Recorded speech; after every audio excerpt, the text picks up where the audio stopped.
उत्तराखंड के दिग्गज नेता हरक सिंह रावत कहां जाएंगे, इस पर उठ रहे सवालों का आज जवाब मिल गया है। हरक सिंह को बीजेपी ने निष्कासित कर दिया था। उसके बाद से ही ये साफ हो गया था कि हरक सिंह को चुनाव दूसरे दल से लड़ना होगा।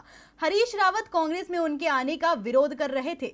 आपकी निगाहें भी हरक सिंह पर थी, लेकिन हरक सिंह ने घर वापसी का रास्ता चुना। उत्तराखंड में पूर्व बीजेपी नेता हरक सिंह रावत कांग्रेस में शामिल हो गए। हरक के साथ उनकी पुत्र वधू अनुकृति रावत ने भी कांग्रेस की सदस्यता ली है। कांग्रेस महासचिव प्रियंका गांधी की उपस्थिति में हरक ने कांग्रेस की सदस्यता ग्रहण की। हरक सिंह लंबे वक्त तक कांग्रेस में रह चुके हैं, लेकिन साल 2016 में उन्होंने कांग्रेस से बगावत कर दी थी और बाद में वो बीजेपी में शामिल हो गए। 2017 का विधानसभा चुनाव उन्होंने बीजेपी की टिकट पर जीता।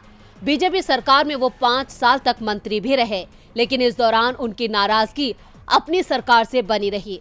एक बार तो उन्होंने सार्वजनिक कार्यक्रमों में यहाँ तक कह दिया था कि इस बार उनका कार्यकाल बेहद खराब रहा है, वो जनहित का कोई भी काम नहीं करा पाए। हरक सिंह रावत काफी पहले से ही कांग्रेस के संपर्क में थे, लेकिन हरीश रावत के विरोध के चलते कांग्रेस के दरवाजे उनके लिए नहीं खुल रहे थे।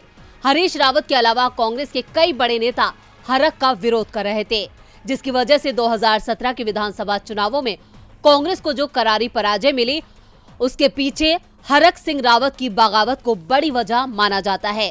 2016 में हरक सिंह रावत के नेतृत्व में जिस तरह से कांग्रेस पार्टी में बगावत हुई थी, उसका असर 2017 के विधानसभा चुनावों पर दिखा।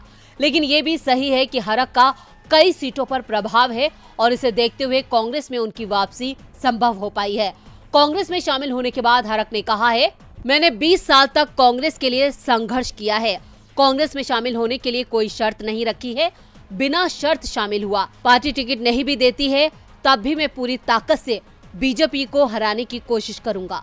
इस दौरान हरक सिंह ने कहा है कि उन्होंने कांग्रेस में शामिल होने के लिए कोई माफीनामा नहीं दिया है। राजनीति में माफीनामे की कोई जगह नहीं होती।